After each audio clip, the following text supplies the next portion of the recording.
Good morning, everybody. How y'all doing today? Happy Friday. Duke here, Blue Tarp Hill. Got a couple projects going on up on the mountain today. One of them is getting this chicken coop prepared for some cooler weather that we got coming on. It was pretty chilly up here this morning in the mid-20s. I've been fortunate not to have the chicken water freeze yet, but that's coming. And today I came in and cleaned the entire coop up, got rid of all the old straw and dust and cleaning up their nesting boxes. So I just kind of wanted to show you a little bit about how I do their nesting boxes and what I do to do a coop cleanup. So what I've done is I came in, to the coop, and most of y'all remember the videos that I did of the actual coop construction. Their roosting bar, we got two of them. We got a permanent one up here, and which typically 7 to 8 birds like to hang out there. And then we got the main roost. Now the chickens will always go to the highest point in most cases. So what I did is I built, the roost ladder, I'll call it, and then in the corners I put hinges, and down at the corner here, and of course over there, you can see it, just 2 little eye hooks. So then what I do when I go to clean, I take this, which has 2 carabiner hooks on it, and I put the line in between it, and then this, you see, runs up through the joist, got a little pulley system on it, and right there is the hook. So then I'll bring that hook down and tie it into the cross beam, and then I'll lift this up. That hinge will allow the roost to come all the way up to, that point, up to the ceiling point. And that allows me to come in here and clean everything up. And whenever I clean up, I scrape everything down. I go up to where you can see where the dropping markings are, from over a year and a half or so. But I'll scrape all that stuff off there. And come in, I'll take the ramp. How you doing, Red? Huh? How you doing, Red? But I've rigged up their ramp up to their nesting area to where, it's got the foot pegs and it's got the 3 eye hooks, and I can remove that.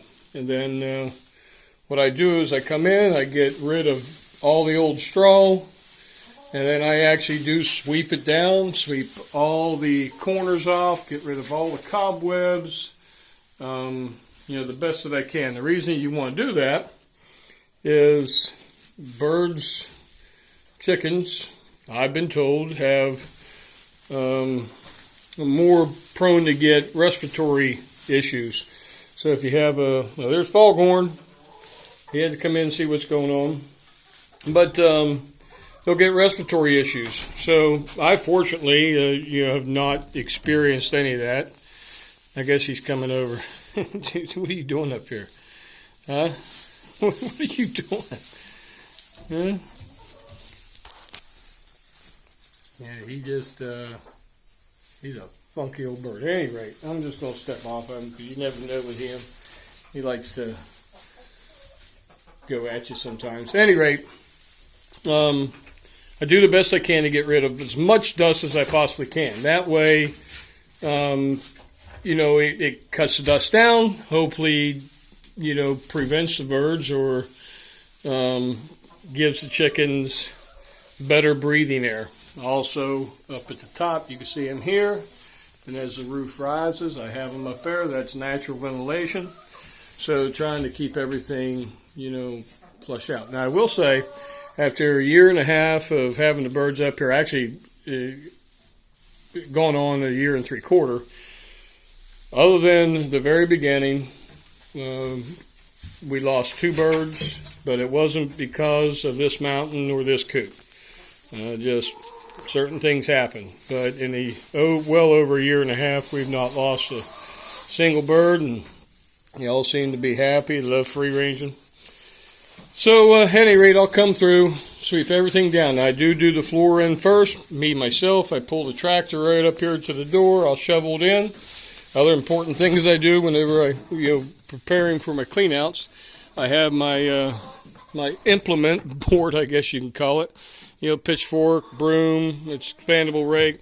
I have it right here in the coop. Got a pair of gloves if I needed them. And, you know, so I'll drag all this down. And I don't have to run to the barn to get this stuff. It's all right here. So I do the whole floor, then brush down first. And as you can see, the birds are now in here. You can see them over there scratching. Red's over there scratching. They're in this corner scratching. I tried, right now we got about an 8-inch layer. Now this coop handles 1 bale of straw.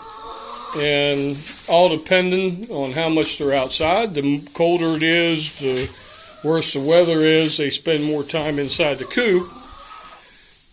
So therefore their scat is more abundant, I guess you could say, when the weather's rougher, because they are spending more time inside.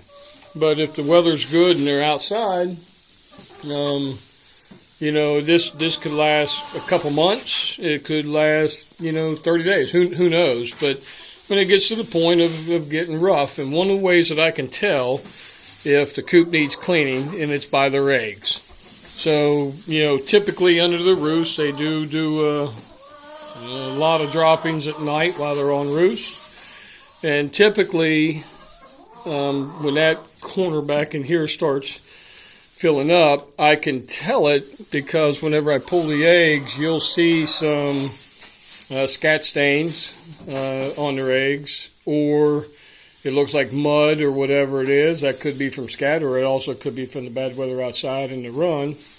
And so whenever it starts getting to where the eggs start getting a lot of blemish to them in terms of, you know, their presentation, then it's time to clean the coop. And then, you know, this time here it was starting to get a little bit of a smell to it, but nothing extremely bad. That'd be the other thing. If you're getting a real heavy smell from it, you're probably taking it too long. Right now it just smells like a barn in here. Pretty cool. Okay, so I get all that stuff done, and then I work on their nesting boxes. So this is the nesting box that I've already done, and I'll try to show you. So we have a layer of fresh straw. Under that layer of fresh straw, we have 4 double handfuls of the pine shavings. And then directly under that, which is going to be difficult to see, I don't know if you can see it or not. Dig down there just a little bit. Kind of down in there, but it's diatomaceous earth. So I give 3 cups per nesting box. This is the product that I currently using. I can tell you from experience, do not get, I think it's called like red clay diatomaceous. Don't do that in your coop. You know, get the food grade, the white, because what happens with that gray colored diatomaceous earth, when they lay the eggs, the eggs look nasty with all that gray dust on them. Not that it hurts it any, but you know, I've learned to only use the you know, the white powder, or the white diatomaceous earth food grade. So I'll take 3 cups. You can see it right there, very, very fine powder. And I start off with that. I get rid of any loose debris in there, and then I, you know, prep the nesting box and make sure it's clean, and then I'll put the 3 cups in, level it out, and then I'll take, you know, the pine shaving, and I'll take, you know, like I said, 4 double handfuls of that. I'll lay it down, and then what I'll do is I'll bring it all the way up to this edge. So you can see there's about 3 inches or so down in there. So I'll bring that mulch up to that point, and then I'll just grab some straw, since I've already put fresh straw down, and then I'll just fill the straw up. Now you can see what they're going to do. This literally, there's little Sally in there. Now she's going to come in and kick. There she is. I'm going to just come in here and bury her back in there a little bit. She has no problem with that. She'll find her way out. You know, they like to make their own nest, so they're going to dig a lot of this back out. That's why I just kind of put it as a top layer, and I let the pine mulch. And I don't know, maybe she wasn't happy with me doing that. So right now the coop is clean, coop is brushed down, looks really good. I do have, Sally can lay all she wants in there. That's fine. I'll pick them eggs up later, but I'm waiting for these 3 girls to drop their eggs and get out of there so I can finish up the whole coop. So you can see on this particular picture, there's a little bit of pine shavings in there, and you can see kind of the white down there in the corner. That would have been from the previous diatomaceous earth that I put in. So I'll just kind of scrape the top layer of that off, and I'll leave some of that in there, and just spread it around. What the diatomaceous earth does, it actually helps them medicinally, I guess you could say. It will help kill parasites, deter insects, stuff like that. And so that's, always, I've been doing that since the very beginning and not had a problem. Out here in the run, of course, been watering with the insulated double cans. That can will come off. Now, problem I'm going to run onto, I ran onto it last year, is when that weather hits below freezing and it stays there, those water barrels are going to freeze up. I'm probably going to have to drain down the catch barrels. These are the barrels coming off the gutter, coming down, and then they feed over, and that's what I've been watering with. But I leave them out too long and they freeze. It's going to bust the tank. So I have to be getting water from the cistern over at the garage. But at any rate, as it gets a little bit colder, I've not had any ice in the cans so far, but I do have this attachment rope, and I will hang a can from here and then let it lay inside to hopefully keep it from freezing too much, or if we get a really, really big snow or something like that, they'll nope, we got one coming out. Come on, girl. Come on, Fluffy. Come on out of there. Good job. Now, you're not going to go back in there, Blackie. Come on. Okay. Good job. Good job, girl. Yeah, such a good girl.